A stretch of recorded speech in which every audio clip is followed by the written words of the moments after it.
I try to tell people, like, the first half of your life, fight for your financial freedom, build that. Second half of your life, protect your future and your real freedom, meaning fight for yourself, your family, your community, do what you can. And so it's our job as entrepreneurs to protect the future of our country and the world, really, when I think about it. And if it wasn't for individuals like ourselves that go out there and create a surplus and create a large net worth, if we don't do good with that money and we don't do good within our communities and inspire others to do, then we're going to erode away our values, our morals, our principles.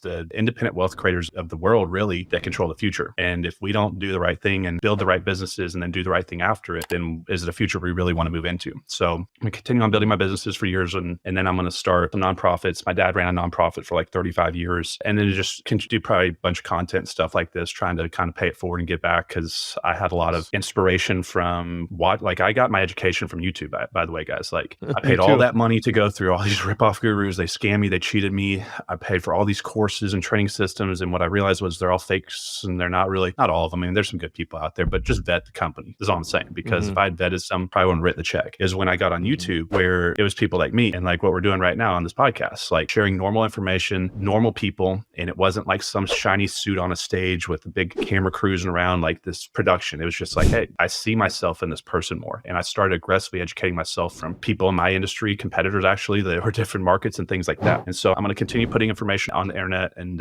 helping out that way. But I just encourage you guys to stay in the right mindset. You hear a lot of these success stories, like it's told real quick in 30 minutes, but along the way, there was a lot of adversity. Like, I worked over 3 years without a day off. I didn't take a single day off to break even. Think about what I just said there. Most people, if they start a business and they're not rich within 3 months, but it doesn't work. So you hear the story, I think it's like Andy Frisella's story. He worked like 11 years, don't quote me guys, something like that, and didn't even make a profit. He never took a Saturday off. I know Gary Vee said he always worked at his parents' wine store. He worked Saturdays. He didn't really have many friends through his best years, his teens and his 20s and stuff. But now he's taken, and Andy's taken all of those amazing business lessons, and they're willing to work hard because it's just in their blood now. Yeah. And that's when you feel the most alive. Like, I think people get depressed when they don't work hard. And I realize this as I've been very lazy at certain parts of my life and extremely over aggressive on my work ethic, probably, where people say it's too much. And I think we're built to work hard, and the harder you work and the more you're pursuing something noble, and that the more you fight the demons every single day, meaning, it's going to be hard to get up and go to the gym. It's going to be hard to get up and face the problems in your business. But the more you do this, the more fulfilled you're going to be, and the more you respect yourself going forward. Because what happens is when you push through adversities, you build self-respect and self-esteem. And then it's something you can't buy this. You can win $1 million and have $1 million in your bank account. But if you fail in business like I did to get to your first million, and you have that same million, it's a million versus a million. This one was fought through adversity, suffering, pain, and sacrifice. Those two people do not look in the mirror at the same person. This person got lucky and did not earn it. This person earned it. And this person has a massive respect for themselves inside. And that's really what makes you feel good inside, and also know that you can take on anything that comes in the future. So you have to kind of go through these adversities and struggles, guys. They're not problems. They're not curses. They're gifts and blessings. And I didn't realize that at the time. So until you push through those adversities, you're not going to get to the next level of the video game, which is where there's going to be bigger problems going forward. So you need to find the adversity. I tell people, you don't go to the gym